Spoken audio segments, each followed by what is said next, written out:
Beneath the turquoise surface of the open ocean, a shape looms so immense it could be mistaken for a drifting island. Its back is patterned with pale constellations, thousands of creamy white spots dotting slate blue skin, like starlight scattered across the sea.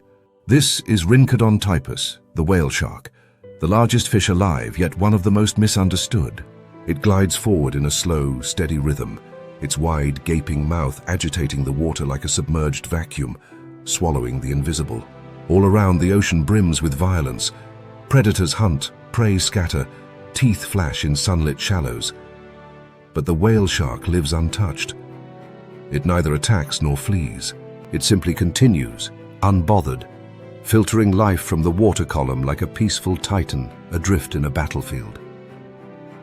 Its survival seems almost paradoxical. Measuring up to 12 meters long and weighing more than 20 metric tons, the whale shark is built on bulk, not speed. It lacks the swift tail thrashing of a tuna or the muscular jaws of a great white. Its mouth, though spanning over 4 feet wide, contains no real threat. Instead of tearing flesh, it funnels seawater into a complex filtration system, extracting plankton, fish eggs, krill, and microscopic copepods with staggering efficiency. On a good day, it can process over 6,000 liters of water an hour, its version of a feast. There are no frenzied chases, no kills, just an open mouth, a slow current, and an endless drift through the blue. The whale shark's skin is unlike any other fish. At up to 10 centimeters thick, denser than an elephant's hide, it serves as natural armor, a living barrier that can withstand the bite of most attackers. Microscopic ridges on its surface reduce drag and may deter parasites. Yet even this colossus does not move alone. Along its belly swim remoras, suckerfish that cling tight like hitchhikers on a passing bus. These partners feed on leftovers and parasites, a textbook example of symbiosis. Occasionally, cleaner wrasses dart in and out of the shark's gill slits, risking a ride through its filtration system to pluck dead skin and debris. The whale shark tolerates them all, unbothered by the freeloaders, its colossal frame acting like a floating ecosystem of its own. Despite their bulk, whale sharks remain elusive. They follow no permanent territory, instead riding the ghost paths of the ocean, vast migratory routes dictated by the pulsing rise of plankton blooms. These microscopic explosions, triggered by seasonal shifts, are the true currency of the whale shark's world. Off the coast of the Yucatan Peninsula in the Galapagos and near Ningaloo Reef in Australia, they gather briefly and vanish again. In some regions, they descend into the twilight zone, diving over 1,000 meters into the deep before returning to the surface. Scientists believe these vertical migrations serve not just for feeding, but for thermoregulation, orientation, or perhaps even to evade unseen threats in the upper layers of the ocean. But even the largest fish is not invulnerable. Juvenile whale sharks are occasionally harassed by orcas, tiger sharks, or opportunistic predators, yet attacks are rare. There is no thrill in hunting an animal too big to kill quickly, too tough to pierce easily, and too nutrient-poor compared to other prey. Most predators leave them alone, and the whale shark's survival strategy is built on this fact. Grow fast, grow large, stay slow, and stay neutral. No threat, no competition, just mass, camouflage, and the quiet rhythm of feeding. Their reproduction remains one of the ocean's mysteries. Whale sharks are ovoviviparous. Females produce eggs that hatch inside their bodies, giving birth to live young. Yet no one has ever seen a whale shark mate, nor a pregnant female give birth in the wild. In 1995, a female caught off Taiwan contained over 300 embryos, all at different stages of development. The discovery baffled researchers, suggesting a staggered gestation strategy to maximize offspring survival over time. Still, the early years of a whale shark's life remain veiled in secrecy, hidden in the deep or tucked away in unexplored nursery grounds. They do not breach, they do not fight, they do not terrorize shoals or snatch seals from the surface. And yet, despite this passive nature, whale sharks exert enormous influence on the food web. By grazing on vast clouds of plankton, they regulate population booms that might otherwise disrupt delicate marine ecosystems. Their feeding shapes the distribution of smaller fish and invertebrates, setting in motion ripple effects that reach coral reefs and open seas alike. They are ancient survivors, traced back to fossil records from 60 million years ago, and their lineage has outlasted mass extinctions, shifting continents, and rising seas. In an age where predation often dominates the ocean narrative, the whale shark stands apart. It is a testament to a different kind of strength. The power of size without aggression, of motion without haste, of survival without violence. As the sun filters through the blue above, casting glittering ripples across its dappled skin, the whale shark continues its slow passage, a silent behemoth, unfazed by the teeth that rule the waters around it. In a sea where almost everything kills to live, it lives by filtering the smallest forms of life, and somehow that's enough. Its journey is not about the chase. It is about endurance, adaptation, and quiet resilience. The spotted giant doesn't need speed. It doesn't need sharp teeth or violent displays. It only needs its mouth, its rhythm, and the ocean's endless drift. And in that quiet, drifting current, the world's largest fish survives, not by dominating, but by simply existing.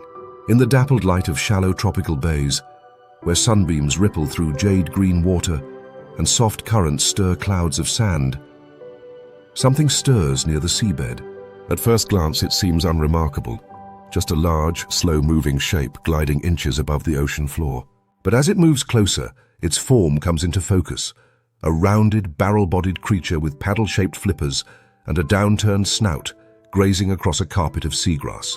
This is a dugong, gentle, ponderous, and nearly silent, like a sea cow drifting through an underwater meadow. Despite its bulk, the dugong leaves almost no wake. Its wide, muscular tail moves in calm, measured undulations, propelling it forward in slow arcs. With each breath, it rises just enough to break the surface, expelling a puff of vapor before sinking again. Dugongs are mammals, but they are perfectly adapted for an aquatic life. They breathe air like whales and dolphins, yet they never breach, never chase, never flee in open water unless absolutely forced. They are specialists in survival through stillness, feeding not on prey, but on plants, seagrasses that root themselves in soft sediment and stretch upward like submerged pastures. Their niche is narrow, and their defenses are few. With no armor, no claws, and no teeth to fight with, dugongs are soft targets in predator-rich waters. Tiger sharks, which frequently patrol the same shallow zones, can detect the vibrations of a moving dugong from over a kilometer away. A sudden shift in pressure, a shadow cast across the sand, or a hint of blood in the water is enough to bring danger. But dugongs rarely panic. Instead, their survival strategy relies on two things: stealth and location. They remain close to the seafloor, almost merging into it, grazing quietly and rarely venturing into deeper, riskier waters. This isn't cowardice, it's learned behavior, honed over millions of years. In predator-rich environments, showing urgency can be a fatal mistake. Their primary shield is the ecosystem they tend. Seagrass beds, often mistaken for algae or seaweed, are actually flowering plants with roots and blades. These underwater meadows provide not just food, but cover. Dugongs graze by creating feeding trails, trenches dug with their bristled lips that wind across the sand like plow lines. These trails stir sediment clouds that mask their presence from above, turning visibility into a game of chance for any predator circling overhead. Their snouts are remarkably sensitive, able to feel and differentiate types of grasses in the murky dark, allowing them to feed efficiently even in poor visibility. Their sense of hearing, too, is fine-tuned, not in range but in specificity. Low-frequency sounds, like approaching boat engines or the subtle movement of large fish, are picked up with acute sensitivity. Despite their slow metabolism, dugongs are constant grazers. A large adult consumes up to 40 kilograms of seagrass per day. This appetite might seem excessive, but it is also ecologically critical. Dugongs prune seagrass beds in a way that promotes healthy regrowth, much like grazing bison once did to North American prairies. Without this grazing, seagrass beds can become overgrown, leading to die-offs and decay that disrupt local biodiversity. Dugongs keep these systems in balance, making them keystone species in coastal food webs. Where dugongs disappear, seagrass beds follow, and with them, the countless species that depend on them, from crabs to juvenile fish. But if sharks are their natural threat, humans have become the more dangerous predator. Boat strikes are now a leading cause of death among dugongs. Because they surface quietly and don't leap or splash, they often go unnoticed until it's too late. Coastal development has destroyed vast stretches of seagrass habitat, and pollution from agriculture clouds the waters they rely on for navigation. Entanglement in fishing nets, especially illegal gill nets, adds to the toll. And in parts of their range, dugongs are still hunted for their meat and oil, despite protective laws. They are long-lived, with lifespans approaching 70 years, and they mature slowly, with females bearing just one calf every 3 to 7 years. This reproductive rhythm leaves little margin for population recovery. If adults are removed faster than calves can grow, local populations can vanish. In areas like the Philippines and Thailand, sightings that were once common have become rare. Even in protected zones, success depends on enforcement, and enforcement at sea is a costly, difficult task. Still, dugongs persist. In regions like Shark Bay, Western Australia, and parts of the Indian Ocean, healthy populations continue to navigate coastal meadows, quietly tending to their underwater fields. Scientists have even observed cultural behaviors among dugongs, individuals returning year after year to specific feeding sites, mothers teaching calves where to graze, and shifts in behavior in response to human activity. When boat traffic increases, dugongs adjust by feeding at night or in deeper water. These are not aimless creatures. They learn, adapt, and remember. Their evolutionary journey stretches back tens of millions of years, when their ancestors walked on land. Over time, limbs transformed into flippers, lungs adapted to long dives, and teeth simplified to aid in grass feeding. The dugong's only living relative, the manatee, shares many of these traits, though they inhabit freshwater systems and have broader geographic range. Dugongs, by contrast, have remained bound to the saltwater coastlines of the Indo-Pacific, tracing the edges of continents and islands with movements as ancient as the tides. Their silence is part of their resilience. They make few sounds, rely on no pack, and raise no alarm. They are not equipped for defense in the traditional sense. Their survival relies on an entirely different set of principles: low visibility, low noise, high sensitivity to surroundings, and an intimate knowledge of seagrass terrain. In short, they don't confront the ocean's dangers, they navigate around them. In the open ocean, strength is often measured by speed, teeth, or the ability to dominate.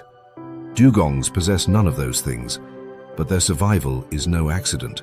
It is a case study in evolutionary compromise, how a slow, plant-eating mammal, seemingly unequipped for survival, carved out a niche so precise and so essential that the ocean itself depends on their continued presence. Their story is not one of conquest, but of coexistence, an ancient partnership between animal and ecosystem that has withstood predators, climate shifts, and now the threat of human encroachment.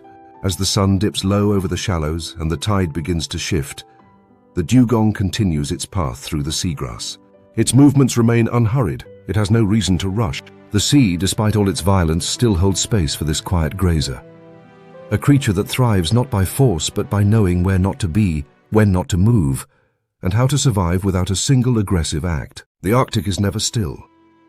Even when the wind dies and the snow settles into silence, the sea cracks, groans, and reshapes itself beneath a frozen ceiling.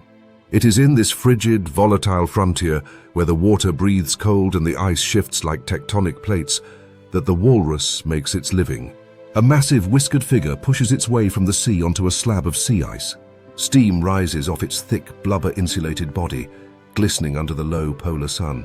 Ivory tusks glint like spears, and its breath comes in heavy clouds. Behind it, the water stirs. More shapes follow. Dozens, then hundreds. The herd has arrived. To survive here, size is not just protection, it's strategy. The adult male walrus can weigh well over 1,000 kilograms, a moving fortress of flesh and fat. Its skin is thick and wrinkled, often scarred from decades of jostling, mating battles, and territorial disputes. Below the skin lies an insulating layer of blubber up to 15 centimeters thick, fat that retains body heat in the near-freezing water and serves as an energy reserve when storms trap them on the ice for days. In an environment where heat bleeds away through water faster than air, this insulation is essential. The walrus is a thermal tank adapted to glide through zero-degree waters with calm indifference. But it is the tusks, elongated canines that can grow up to a meter in length, that command attention. Both males and females bear them. They are not weapons in the traditional sense, though they can be.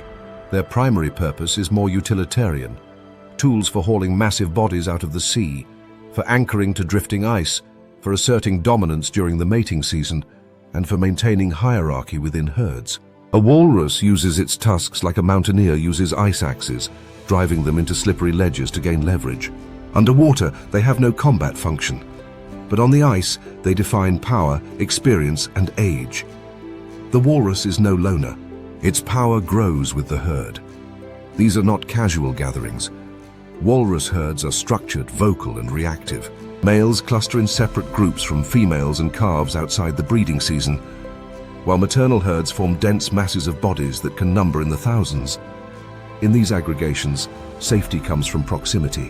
When threatened by orcas in the water or polar bears on the ice, the herd becomes a wall of sound and flesh. Alarm calls ripple through the group, triggering a coordinated lurch toward water, or, when cornered, a stubborn, united defense. There are confirmed reports of adult walruses fatally injuring polar bears, crushing them with sheer weight, or goring them with tusks in chaotic stampedes. Though lumbering on land, walruses are agile underwater. They descend to the seafloor using subtle piston-like movements of their tail and flippers, searching for food in the soft sediment. Their diet is almost entirely benthic, dominated by clams, snails, worms, and sea cucumbers. Using sensitive bristles called vibrissae on their broad snouts, they scan the seafloor with astonishing precision. Each whisker is packed with nerve endings, giving them one of the most tactile, sensitive faces in the animal kingdom. Once prey is located, they suck it from the shell with a vacuum force powerful enough to draw a bivalve's soft tissue out without cracking the shell itself. Their molars are small and flat, designed not for chewing, but for crushing and grinding soft invertebrates. These feeding grounds, shallow continental shelves rich in benthic life, are tied closely to sea ice coverage. As the ice retreats with warming temperatures, walruses are increasingly forced to haul out onto land in massive numbers, sometimes crowding beaches that were once used only sporadically. These terrestrial haulouts can become deadly. When spooked by bears, aircraft, or even tourists, thousands of panicked walruses may stampede toward the water, trampling calves and weaker individuals. In the Chukchi Sea, satellite imagery and drone footage have recorded mass mortalities from such events. Here, their herd behavior becomes a liability. On sea ice, their escape routes are fewer but more stable. On land, panic is chaos. The Arctic is changing faster than the walrus can adapt. The sea ice season is shorter. Feeding grounds are shifting. Competition from industrial fishing is rising, and new shipping lanes bring noise, oil risk, and habitat fragmentation. Walruses are not fast travelers. They follow ice, not routes. As their environment fractures, so does their pattern of life. Migrations are becoming erratic. Calving grounds are harder to predict. The rhythms that once defined their year, breeding in spring, feeding in summer, resting on ice, are being upended. Still, they persist. Mating rituals continue, elaborate and resonant. Underwater, male walruses bellow deep songs to attract females, producing a combination of knocks, whistles, and bell-like sounds using an air sac in their throats. These vocalizations can travel long distances and are unique to individuals.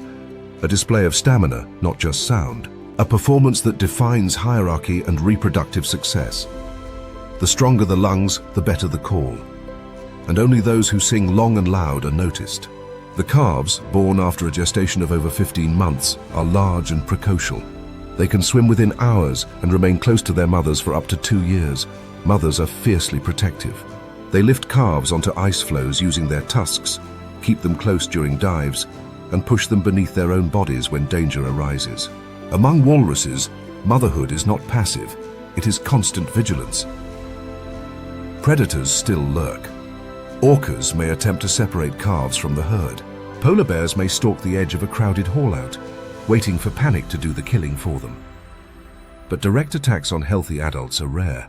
The walrus, with its enormous size and unpredictable herd dynamics, is not worth the risk for most hunters. It is not the easiest kill, and in the Arctic, failed hunts come at high cost. Energy lost in pursuit may mean starvation. There is a slow dignity to the walrus, a kind of stubborn grace in how it moves, feeds, and endures. It is not a streamlined predator, nor a symbol of agility or cunning. It is a creature of endurance, of mass, memory, and collective strength. It has few tools, but it uses them masterfully. In the unforgiving theater of polar survival, the walrus has carved out its role not with violence, but with strategy. Leverage tusks, follow the ice, stay together, endure the cold, raise the young and resist the noise. As the Arctic sun arcs low on the horizon, casting long golden shadows across the fragmented floes, the herd settles into stillness. The ice is pitted and cracked, drifting toward the edge of the continental shelf. Beneath the surface, bivalves lie waiting. Above, snow begins to fall again, softening the lines between animal and environment. The walrus remains, quiet, enormous, strangely elegant, an ancient sentinel in a disappearing world. The Arctic Ocean may appear quiet from above, a monochrome of endless white, broken only by the occasional crack of ice or gust of wind, but beneath the surface, it is a theater of constant movement. In the stillness of a lead, where open water threads its way through the fractured floes, a ripple breaks the surface. A seal emerges, exhaling a puff of steam before slipping silently back below. This brief appearance is a necessity, not a choice. The seal's world exists beneath the ice, where stealth is survival, and every breath is a calculated risk. To live as a seal in polar waters is to play a continuous game of evasion. These animals, whether they are the thick-bodied bearded seal, the sleek ringed seal, or the agile harbor seal, exist under constant threat from above, below, and across the horizon. Orcas, polar bears, sharks, and even walruses see seals as prey. And yet seals thrive. Their abundance in some of the most predator-rich waters on Earth is not due to brute strength or overwhelming speed. It is due to precision. Seals are masters of subtlety, using the environment to vanish before danger ever arrives. Underwater, the seal becomes something else entirely. On land, they appear awkward and clumsy, bodies too heavy, flippers too stubby, movement too slow. But once submerged, their forms transform. Every muscle seems tuned for glide. Their bodies taper into streamlined torpedoes, flippers adjusting angle with minute shifts that allow razor-sharp turns and sudden acceleration. Fur lies flat, reducing drag, nostrils sealed tight, heart rate slows to conserve oxygen. Some seals can dive for over an hour, plunging to depths exceeding 500 meters, with their lungs partially collapsing to avoid nitrogen absorption. What seems like fragility on ice becomes unmatched control underwater. Their primary tool for navigation and detection lies just above their lips. The whiskers, or vibrissae, are not simple facial hairs but intricate motion sensors. Each one is wired to nerves that detect the most minute vibrations in water, capable of tracking the turbulence left behind by swimming fish or even the wake of a distant predator. In the dark under-ice world, where light is weak or absent altogether, these whiskers act as a sonar net, giving seals a spatial awareness few marine mammals can match. A seal can follow the trail of a single fish for several minutes, tracing the ghost of its movement long after it's gone. Above the surface, breathing is limited to narrow gaps in the ice. These breathing holes, called aglus, are as vital as food. In the thickest parts of the Arctic winter, seals maintain dozens of these holes, kept open with their claws and body heat, returning to them with remarkable memory and timing.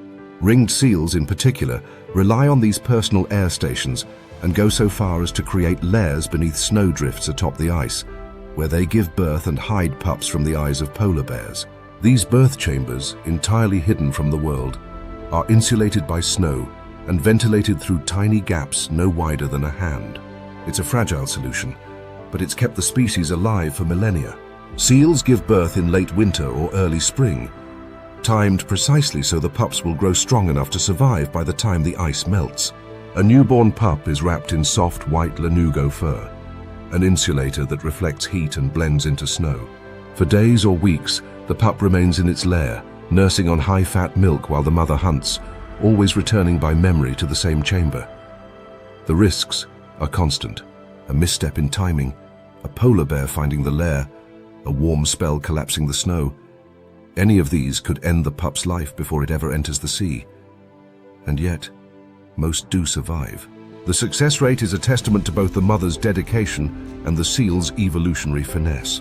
In spring, as the sun climbs higher and the ice begins to fracture, the pups are weaned. The mother leaves, and the young are forced to swim, hunt, and hide on their own. From this moment, every breath they take must be earned. Some drift southward, others remain with the ice, riding it until fall. They become part of the system: prey, predator, cleaner, scavenger, feeding on fish, squid, and crustaceans, while always watching for the flash of danger. Orcas are among their most formidable hunters. In Antarctic waters, orcas have learned to create waves to wash seals from floating ice, working in coordinated teams that reveal a terrifying level of intelligence.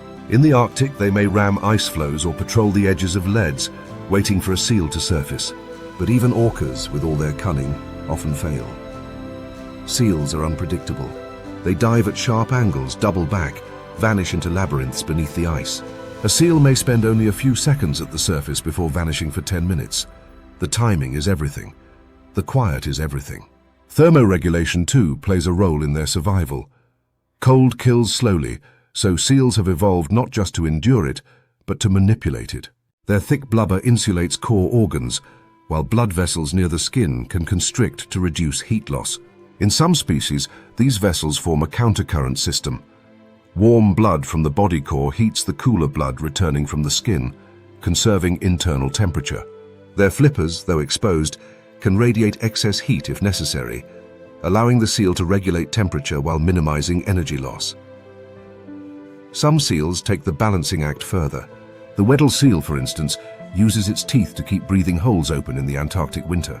Over time, this grinding behavior wears the teeth down, an adaptation with a cost. Older seals may eventually lose the ability to maintain their holes, rendering them vulnerable. In the Arctic, ringed seals face the opposite threat, increasingly unstable ice. As the climate shifts and seasonal patterns become erratic, snow depths thin and layers collapse more often. Predators take advantage. Pups, still blind and helpless, are exposed before they ever see light. Yet despite all these hazards, seals are not just surviving, they are thriving in many regions. Their populations support entire ecosystems. Polar bears would not exist in their current form without them. Orcas in polar regions hunt primarily seal species.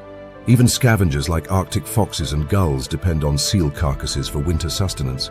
And humans too have relied on seals for generations, harvesting them sustainably for meat, oil and skin in indigenous cultures deeply intertwined with sea ice life. What makes seals extraordinary is not their power or presence, but their precision. They are tuned to their environment with such finesse that a single missed breath hole or a shift in ice currents can mean death. But most of the time they don't miss. They listen, glide, disappear and return, over and over. In a sea ruled by teeth and speed, the seal survives not by strength, but by calculation. As spring bleeds into summer and the floes crack wide apart, the seal reclaims its awkward crawl on melting ice. It lounges briefly in the open sun, eyes half closed, as if resting on the edge of awareness. But even here, ears flick, whiskers twitch, and nostrils taste the air. The danger never fully leaves. Yet in this dance between surface and sea, predator and prey, ice and breath, the seal remains, silent, watchful, always one breath ahead. The vastness of the open ocean seems empty at first, an endless sheet of blue stretching beyond the horizon. No peaks, no trails, no shadows to follow, just water, sky, and the deep unknown beneath. Then a ripple appears, barely noticeable, followed by a slow rise. A spine arches above the surface like a rolling hill, smooth and steel blue, the size incomprehensible until the blow erupts. A vertical geyser of mist, straight and sharp, a breath released from the lungs of the largest animal to ever exist. The blue whale has surfaced, not with spectacle, not with a crash, but with the quiet efficiency of something built to exist in an ocean that leaves no room for mistakes. At over 30 meters long and tipping the scales at more than 150 metric tons, the blue whale defies biological logic. Its heart is the size of a small golf cart, beating slowly and powerfully, around 4 to 8 times per minute while at depth. Each beat pumps blood through an immense vascular network that reaches from its massive head to the tip of its flukes. When it dives, it stores oxygen not in its lungs, which collapse under pressure, but in its blood and muscles. Its lungs, though capable of holding over 5,000 liters of air, are used quickly and efficiently, exchanged in just a few seconds at the surface before the whale vanishes again beneath the waves. But despite its size, the blue whale does not dominate by force. It does not need to. It is a filter feeder, a lunge feeder, a grazer of the open sea that targets the smallest animals in the ocean, krill. Entire feeding sequences are built on precision and timing. A blue whale locates a krill patch using both vision and acoustic cues, then dives beneath it, Accelerating upward at a steep angle, it opens its mouth wide, ballooning the skin along its throat and lower jaw as water rushes in. It can engulf over 70,000 liters in a single gulp, more than its own body weight. Then, using its enormous tongue, it forces the water out through its baleen plates, trapping the tiny shrimp-like prey inside, like grains of rice caught in a sieve. This process requires immense energy. Each lunge uses more oxygen and muscular effort than almost anything else a whale does. But it's worth it. In krill-rich zones, a single mouthful can provide millions of calories, and these zones shift constantly. Blue whales follow them, sometimes across entire ocean basins. Their migration routes are long and loosely defined, varying slightly each year depending on ocean temperatures, currents, and plankton blooms. From polar feeding grounds in summer, they travel thousands of kilometers toward tropical waters to breed and give birth. These journeys, though slow and quiet, are among the longest migrations in the animal kingdom. Their size offers no immunity to predation. Calves, especially during migration, are at risk. Orcas are the primary threat. Working in coordinated pods, killer whales will isolate a blue whale calf from its mother, targeting its head and flanks in prolonged assaults that can last hours. In response, blue whales don't fight, they flee. At first, it seems impossible. How could something so massive evade attackers built for speed and precision? But in open water, blue whales have one key advantage: depth and silence. They are capable of diving hundreds of meters and staying down for over half an hour, masking their movements with near-perfect acoustic invisibility. Where many whales click and pulse the ocean with sonar, blue whales operate in a frequency range so low it travels thousands of kilometers without fading. Their calls, deep moaning pulses around 10 to 40 hertz, are felt more than heard. Yet during migration or when danger is near, they fall silent. Silence becomes their camouflage. In an ocean that runs on sound, where predators locate prey by echo and call, the blue whale disappears by not saying a word. Their acoustic stealth is matched by their coloration. Despite their name, blue whales are not truly blue. Their skin, mottled with light grey spots and often tinted blue by the water around them, helps them blend into the shifting tones of the sea. When viewed from above, they merge with the depths. From below, their pale bellies match the surface light. This countershading, though subtle, contributes to their invisibility, especially in the vast mid-water zones where shadows are long and lines of sight are blurred by refraction. The evolutionary puzzle of the blue whale's size is tied not just to feeding strategy, but to efficiency. Larger animals lose heat more slowly, dive longer, and travel farther. Their immense size allows them to exploit scattered resources more efficiently, bypassing the energetic limitations that cap the size of most animals. But it also comes with trade-offs. Calving is a slow process. A single offspring is born every 2 to 3 years after nearly a year of gestation. The calf, though over 7 meters long at birth, is vulnerable for months. It drinks hundreds of liters of fat-rich milk each day, doubling its weight rapidly in preparation for migration. Human threats have replaced natural ones in the modern era. Once nearly hunted to extinction for their blubber and baleen, blue whale populations have been slow to recover. Today they face collisions with ships, entanglement in fishing gear, and the increasing roar of ocean noise from industrial activity. Their communication, which once spanned entire oceans, is now drowned out by engines and sonar. In some regions, blue whales have begun shifting their migration routes to avoid shipping lanes, even if it means less reliable feeding zones. Climate change is shifting krill populations further south and deeper, complicating the delicate timing of their annual movements. Despite these challenges, blue whales endure. Their movements are guided by memory, by instinct, by the long legacy of evolutionary refinement. They do not compete with predators, nor do they dominate ecosystems by aggression. Their presence is felt in quieter ways. By feeding on vast krill blooms, they regulate populations that could otherwise destabilize plankton cycles. Their fecal plumes, rich in iron, stimulate phytoplankton growth, fertilizing the ocean surface and fueling the very base of the marine food web. Even in death, when a blue whale's body sinks to the abyss, it becomes a feast for deep-sea communities, feeding ecosystems for decades. To witness a blue whale pass beneath a boat is to feel perspective shift. No photograph, no scale model, no documentary can convey the enormity of its mass and grace. It is not just large, it is deliberate.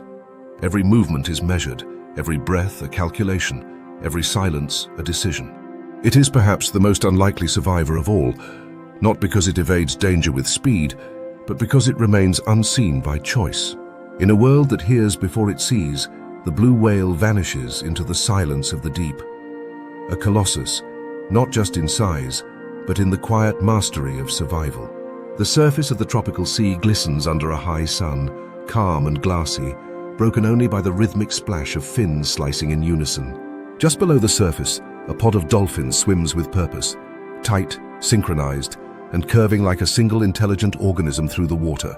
They glide silently for now, but their stillness is deceptive. This is not leisure, it's a search. Then, with a sudden pulse of sound, inaudible to the human ear, the hunt begins. Unlike most marine predators, dolphins are not built for ambush or overwhelming force.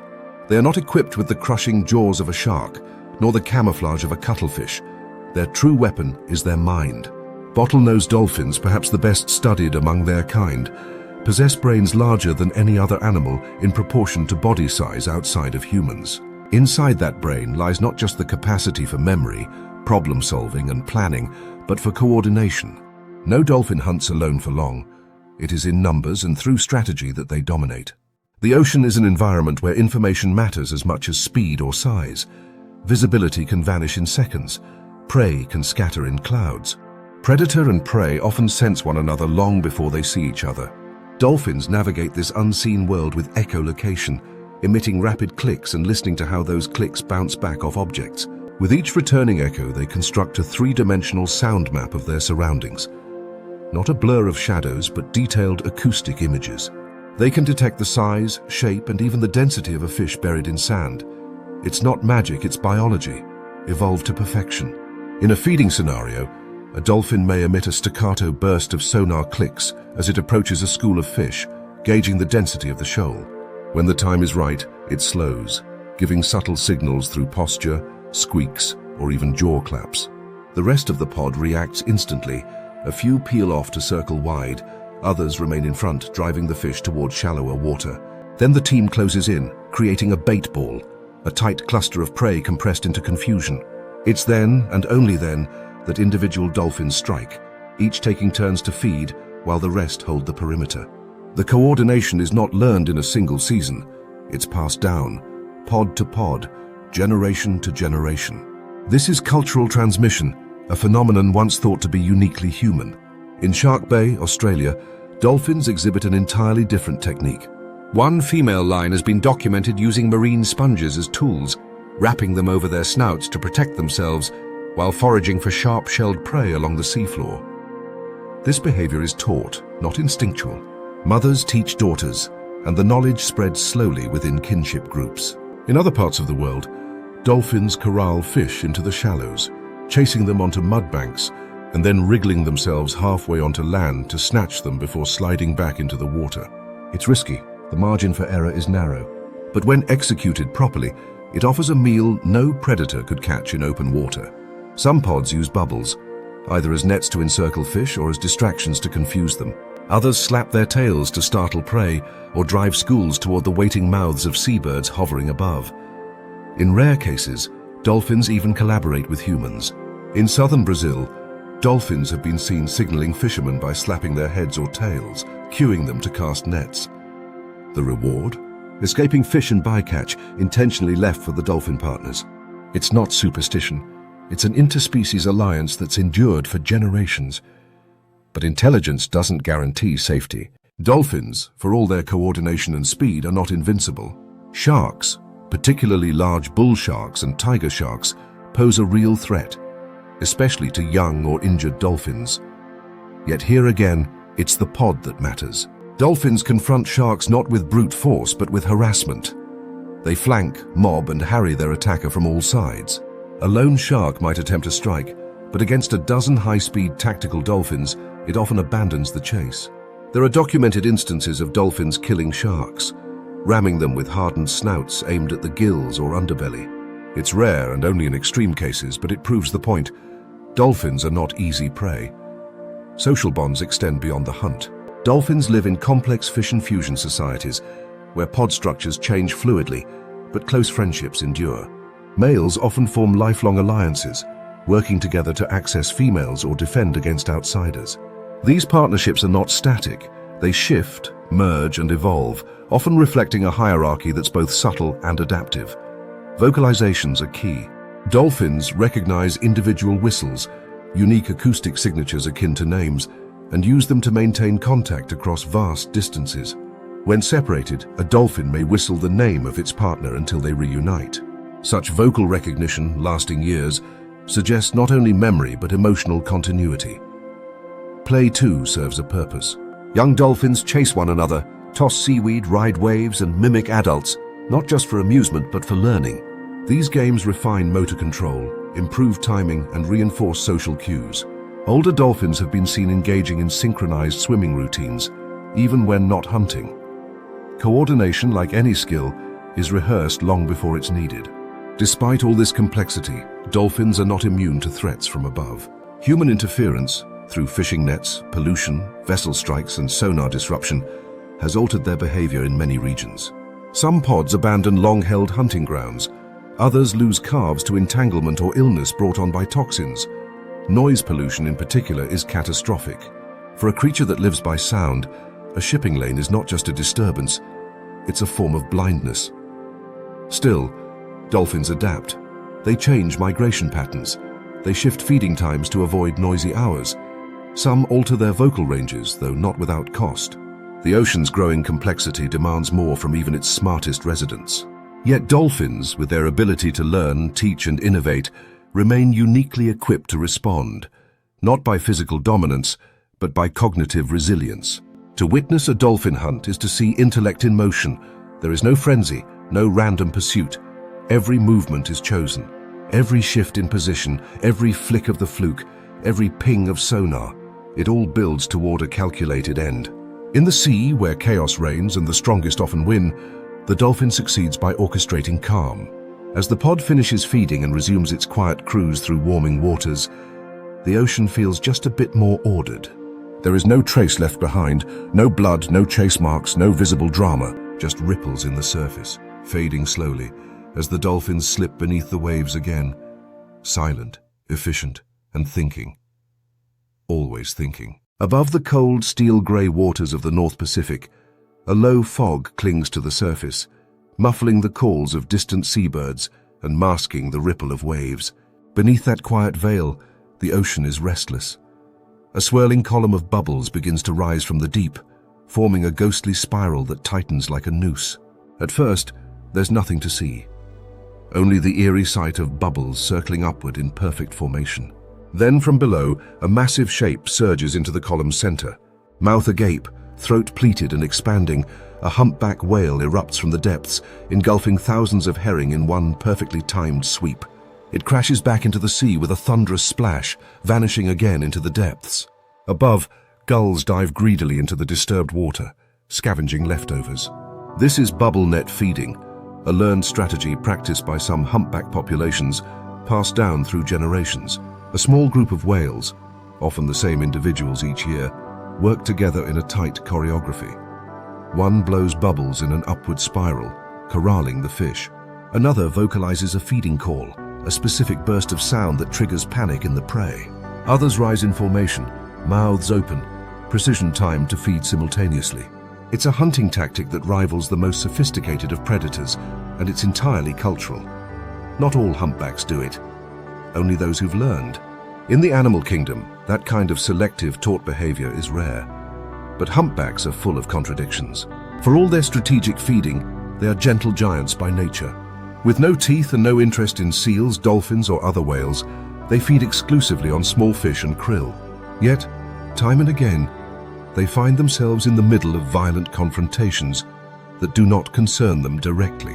Along the coasts of California, New Zealand, and Antarctica, observers have witnessed humpbacks charging into orca hunts, not to feed, but seemingly to intervene. A seal under attack, a grey whale calf in peril, even a sunfish being toyed with. Humpbacks have been recorded approaching rapidly, flailing flippers, slapping tails, and positioning themselves between predator and prey.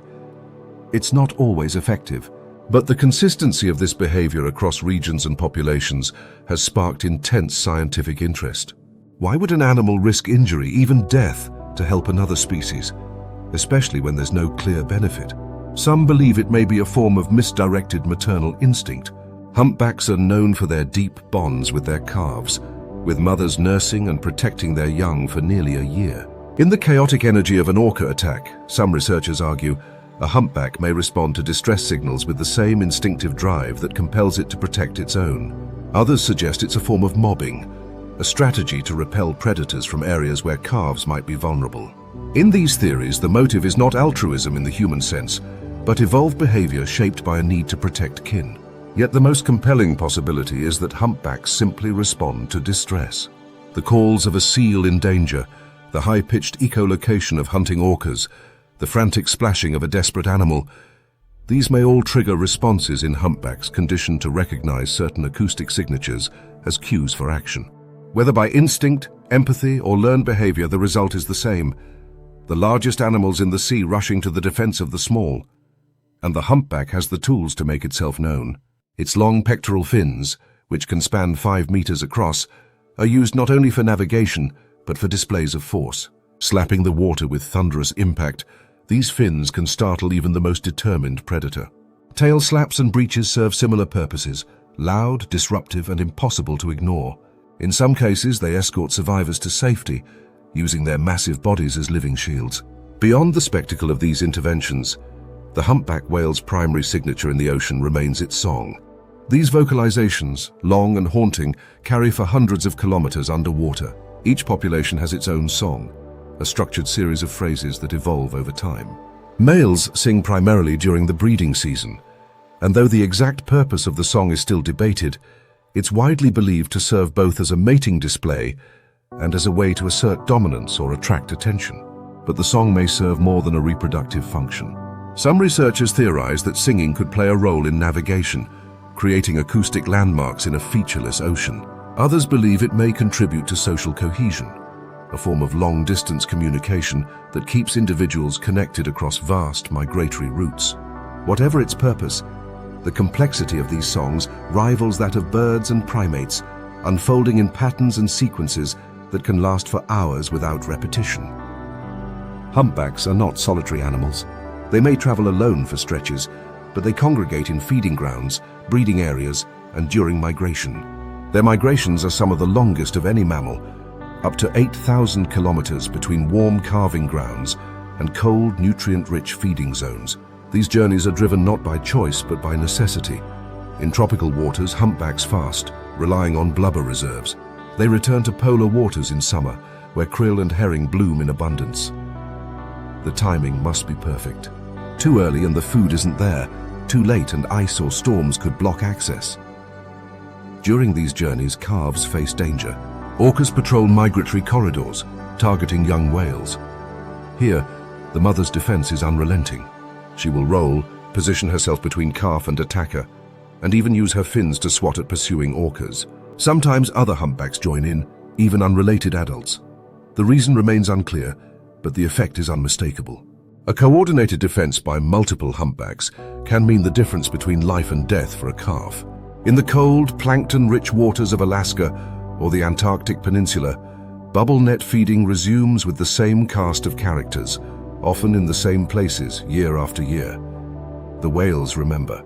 They arrive at the right moment, cueing into environmental changes that precede a bloom. It's a routine as old as time, yet never exactly the same. They adapt to shifting prey distributions, new competitors, and changing ocean currents, adjusting tactics as needed.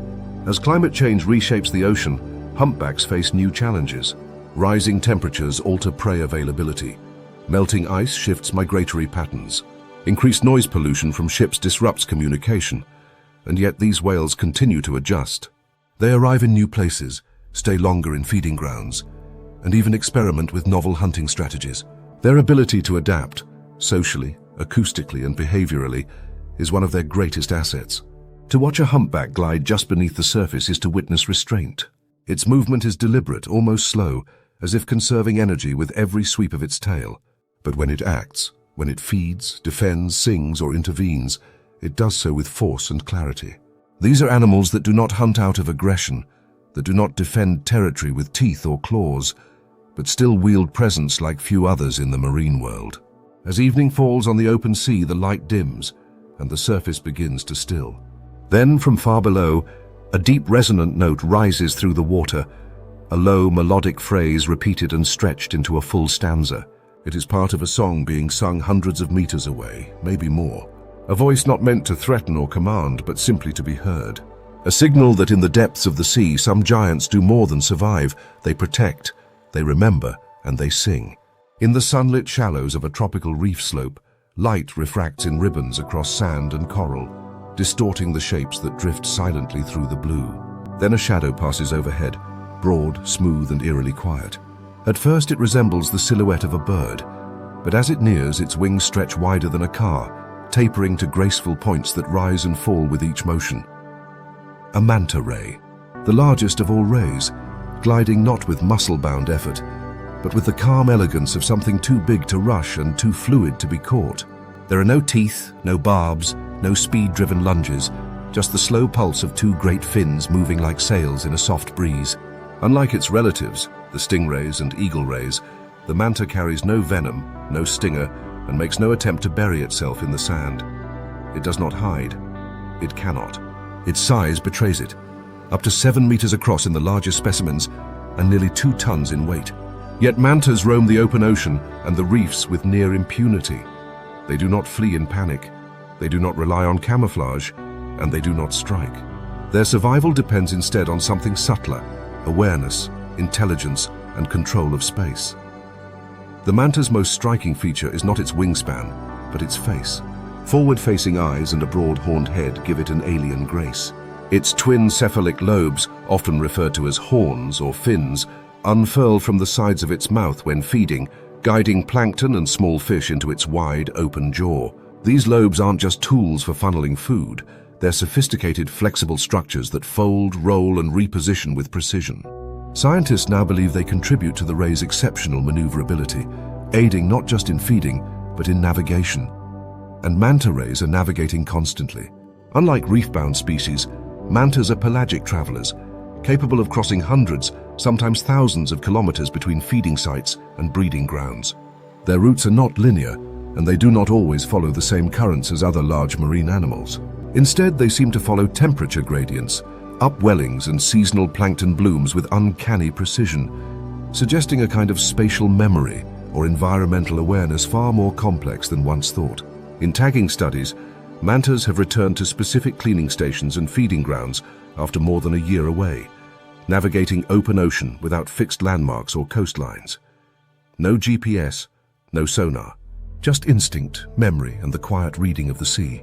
At these cleaning stations, designated patches of reef visited regularly by dozens of marine species, mantas line up in sequence, each one pausing above the coral as cleaner wrasses swarm their underside. They hover like aircraft in a holding pattern, letting the small fish nibble parasites from their gills, belly, and even inside their mouth. These are not frantic scrubs. The rays remain nearly motionless, angling their fins for balance, eyes half-lidded, as if in some trance-like state. The relationship is mutualistic and precise. Cleaners know the exact spots to focus on. Rays recognize the sites and return again and again. In some regions, mantas wait their turn patiently, and if another approaches too soon, a subtle wing flick or body tilt reasserts the cue. There's etiquette to this routine, one rooted not in instinct alone, but in learned behavior and social interaction. Manta rays have among the largest brain-to-body ratios of any fish. Their brains are not just large, they are structured with elaborate cerebellar folds, particularly in regions associated with learning, sensory processing, and decision-making. Observational studies have suggested behaviors that hint at problem-solving ability, social memory, and even self-recognition. In one experiment, captive manta rays responded to mirrors in a way consistent with self-awareness, making specific movements to observe marks on their bodies, suggesting a level of cognitive complexity almost unheard of in fish. This intelligence is paired with an uncanny calmness. Mantas do not flinch from boats, and divers who approach them are often greeted not with a retreat, but with a slow orbit. Some mantas circle divers curiously, making direct eye contact. It's not anthropomorphism to suggest they are observing, because they are. Their sensory systems are highly developed. Along with vision and touch, they rely on electroreception, detecting the faint electrical fields produced by other animals.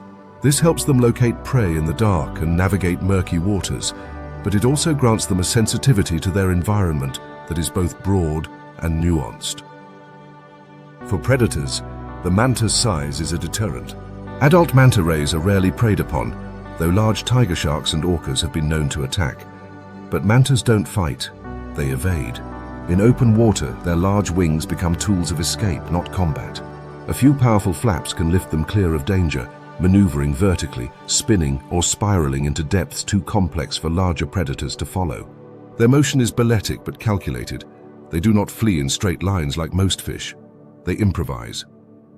Juveniles are more vulnerable, and their first years are critical. Mating and birthing sites are often located in warm, sheltered zones, far from heavy predator activity. Manta reproduction is slow. Females produce only one pup every 2 to 5 years, and gestation lasts more than a year. The pup is born fully formed, a miniature version of the adult, rolled like a burrito inside the mother's uterus. Once unfurled, it swims on instinct alone, its survival dependent on an immediate mastery of the water column and an ability to avoid detection. The slow reproductive rate makes mantas highly vulnerable to human activity. Though they are not targeted by most large-scale fisheries, they are frequently caught as bycatch in tuna and gillnet fisheries. In parts of Asia, manta gill rakers, used in traditional medicine despite no proven benefit, have driven targeted hunts. With their late maturity and infrequent births, population recovery is painstakingly slow. And yet, for an animal so vulnerable to exploitation, the manta remains largely overlooked in conservation discourse. It doesn't attack, it doesn't charm, it simply moves, and in that quiet movement lies its beauty and its fragility. The open ocean can be brutal, a place of ambush, speed, and surprise, but within it, the manta carves a different path. One of control, perception, and quiet negotiation. It does not compete in the traditional sense. It doesn't seek dominance. It survives through information, through knowing when to feed, where to clean, how to move, and how to vanish. As the sun dips low over the reef, the light softens, and shadows stretch across the sand below. A manta glides past the edge of the reef wall, its wingtips brushing the thermocline. Then it dips, descending into the deep blue, its massive form fading into the twilight zone like a ghost on retreat. No splash, no trail, no sign it was ever there. Only the memory of its passage, etched in currents and echoes, and perhaps in the mind of the creature itself, an animal that moves not just through space, but through thought. A gale sweeps across the Antarctic coastline, dragging frozen mist off the sea and slamming it into the ice shelf like an airborne glacier. The light is flat and metallic, and the wind whistles through cracks in the ice as if the continent itself is groaning. At the edge of this world, where land blurs into sea and both seem intent on killing anything soft or slow, a small, black and white figure waddles against the wind. Then another, then dozens, then hundreds, a moving tide of tuxedoed resilience, emperor penguins. Birds that cannot fly, yet somehow outmatch a world designed to break them. Here, in the harshest breeding ground on Earth, emperor penguins raise their chicks in the dead of winter, when temperatures drop to -60°C and the sun doesn't rise for months. They breed on the sea ice, far from open water, where predators can't reach and where the ice is still thick enough to support life. But to survive here, everything must be calibrated to the millimeter. The timing of egg laying, the hatching, the transfer between parents, the trek to the sea, each is woven into a narrow seasonal window that leaves no room for error. Males arrive first and incubate the eggs atop their feet, sheltered beneath feathered flaps of skin called brood pouches. They do this while fasting, standing motionless for weeks in tightly packed huddles, exchanging positions with exquisite coordination to shield one another from the wind. Each turn is precise. The outer birds shift inward, the inner birds rotate outward, like the slow churn of a living engine. Inside the huddle, temperatures may rise to near 20°C, even while the world outside freezes steel solid. This thermal cooperation isn't instinct alone. It's a learned choreography of survival, passed down across generations. But once the eggs hatch and the chicks emerge, grey, downy, vulnerable, the true challenge begins. The females must return with food, and the males must hold out until they do.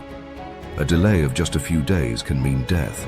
When the mothers do return, they regurgitate a protein-rich slurry of fish and krill stored in their stomachs, feeding the chicks while the males, thin, exhausted, shuffle toward the ocean for their first meal in months. It's not a feast, it's a rebalancing. In this ecosystem, krill is the currency of life. These tiny, shrimp-like crustaceans form vast swarms that turn the sea pink and orange, sustaining everything from whales to seabirds to seals. For penguins, krill is both fuel and timekeeper. When krill blooms arrive late or thin, chick survival plummets. When sea ice melts too quickly, the krill can't breed in sufficient numbers, cascading stress across the food web. Yet penguins have developed methods to hunt them with startling efficiency. Underwater, the penguin transforms. What looks ungainly on land becomes a hydrodynamic missile. Flippers stiffen into wings of bone and tendon, beating with fluid strokes that push the bird through the water at speeds exceeding 8 kilometers per hour. Faster in bursts. Emperor penguins can dive to over 500 meters and remain submerged for more than 20 minutes.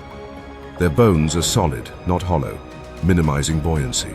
Their hemoglobin is adapted to release oxygen slowly under pressure, and their muscles store vast quantities of myoglobin, allowing long dives without fatigue. They can adjust their heart rate, slowing it to conserve oxygen, even allowing peripheral body parts to cool to near freezing to preserve core warmth. In these depths, penguins pursue krill, fish, and squid, weaving through dark canyons and cold currents. Their eyes, tuned to blue light, see well in the dim twilight below the ice. They maneuver through labyrinths of frozen pillars and hunt beneath sea ice by using the undersurface as a visual reference, darting upward to snatch prey silhouetted against the light. It's a world few animals enter willingly, pressurized, frigid, and chaotic, but penguins are not intimidated. This is their domain. They're not fast compared to dolphins, and not stealthy compared to seals, but they're persistent and precise. And in water, persistence pays off. The danger lies in the return. For every hunting trip, there is a gauntlet to run. Leopard seals lying in wait at ice edges know the routes. A penguin surfacing too soon, or hesitating at the jump, may be caught in a vice of teeth before it even sees the danger. Leopard seals can identify hesitation. They react not to noise or motion, but to the geometry of panic. A penguin that hesitates at the ice's edge is already dead. The survivors are the ones that commit, launching from the water in torpedo-like leaps, landing far from the lip, then scrambling onto the ice in frantic bursts. It's ugly, efficient, and terrifyingly frequent. Air predators strike too. South polar skuas and giant petrels patrol nesting colonies, watching for moments of vulnerability. A chick left too long, a parent late returning, a wind blast separating one from the group. These are all opportunities. The skua is not large, but it is relentless. And for all the parents' planning and stamina, a moment's slip is enough. The colony is a fortress, but the edge is always fragile. Still, penguins thrive, not because they dominate the environment, but because they endure it with strategy. Their black and white coloring, countershading, is an old but elegant defense. From above, they vanish against the dark ocean floor. From below, they disappear into the glare of the surface. This camouflage, combined with speed and agility, gives them a fighting chance in a place where everything else is faster or hungrier. They live not as solitary hunters, but as coordinated units.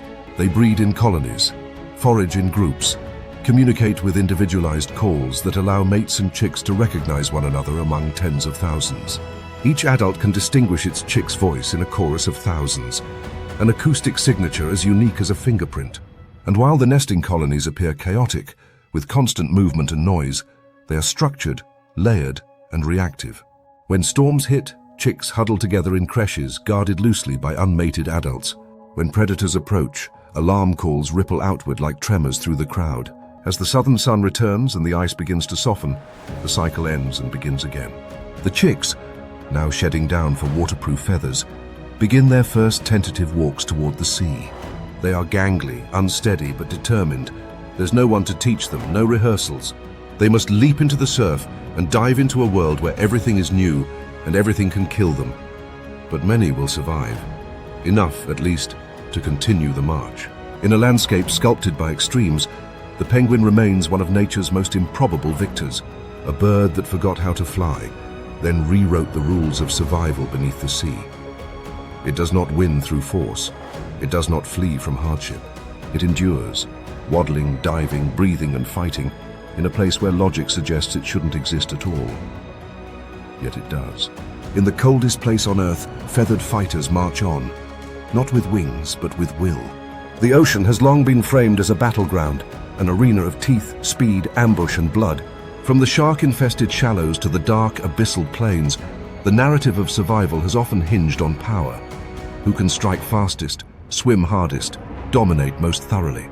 But for every killer lurking beneath the waves, there exists another kind of survivor. One that doesn't hunt or chase, doesn't camouflage or sting, doesn't roar through the water on a predatory sprint. These are the peaceful beasts, the whale sharks, dugongs, walruses, seals, blue whales, dolphins, humpbacks, manta rays and penguins.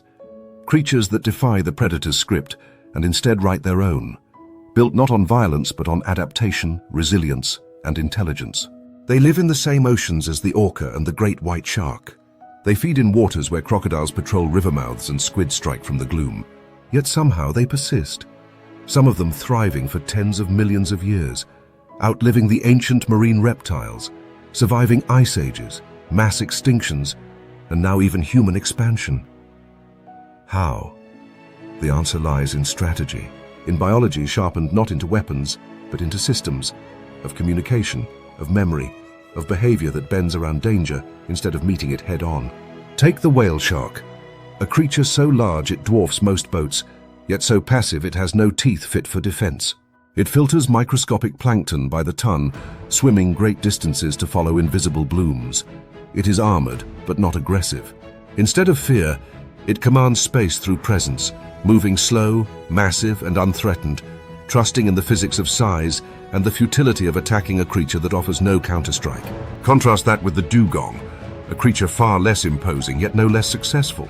It grazes on seagrass in shallow bays, navigating danger through silence and subtlety. It doesn't run. It doesn't lash out. Its defense is knowledge of the tides, of safe zones, of how to remain below notice. In ecosystems where flash and force dominate, the dugong's success is a lesson in patience. The walrus, hulking and tusked, walks a line between these two. Its size is formidable, its weapons real, but they're used sparingly. The walrus does not seek conflict, but it's capable of ending one when needed. It is a reminder that peace is not weakness, but a choice. And when that choice is threatened, even the peaceful beast can stand its ground. Then there are the seals, acrobats of the water, awkward on land but untouchable below. Their defense is movement, unpredictable, refined, calculated. They don't resist force with force. They dance around it, sensing threats through whiskers that read water like a language, responding not with panic, but with timing. They are prey, yet they're also survivors of the highest order, proof that evasion, not confrontation, is sometimes the sharper tool. At the far end of the scale, the blue whale exists as a paradox. The largest animal ever to live, yet nearly invisible by design. It doesn't call attention to itself. It moves with measured intent, slipping through the vast open sea with quiet grace. Its feeding is a feat of precision timing, its defense a mixture of depth, silence, and scale. Even predators hesitate in its presence, not because it fights, but because it offers no vulnerability. It's a floating cathedral of muscle and memory, echoing through the ocean in frequencies that travel farther than any voice on Earth. And then come the dolphins, the thinkers. They hunt, yes, but not for dominance. They coordinate, communicate, adapt. Their strength lies not in teeth, but in tactics. They navigate their world through echolocation, identify individuals by name like whistles, and pass hunting techniques from generation to generation. Where sharks dominate with instinct, dolphins counter with intellect. They aren't at the top of the food chain because they overpower, they outsmart. So too the humpback whale, whose songs ripple across the sea in haunting refrains. Its song is not a cry of conquest, but of communication, possibly even culture. And when it intervenes to defend a seal or a grey whale calf from orcas, it doesn't do so for food or territory. It does so for reasons we still don't fully understand. Reasons that may hint at altruism or empathy, or perhaps some deeper pattern of protective behavior rooted in evolutionary kinship. Whatever the motive, the effect is clear. It is a giant acting not with dominance, but with conscience. Manta rays take another route entirely. drifting through the open blue with wings wider than a car, feeding on plankton in vast loops of motion and memory. With no stingers and no teeth, they seem utterly defenseless. But their intelligence, sight fidelity, and mobility make them elusive targets.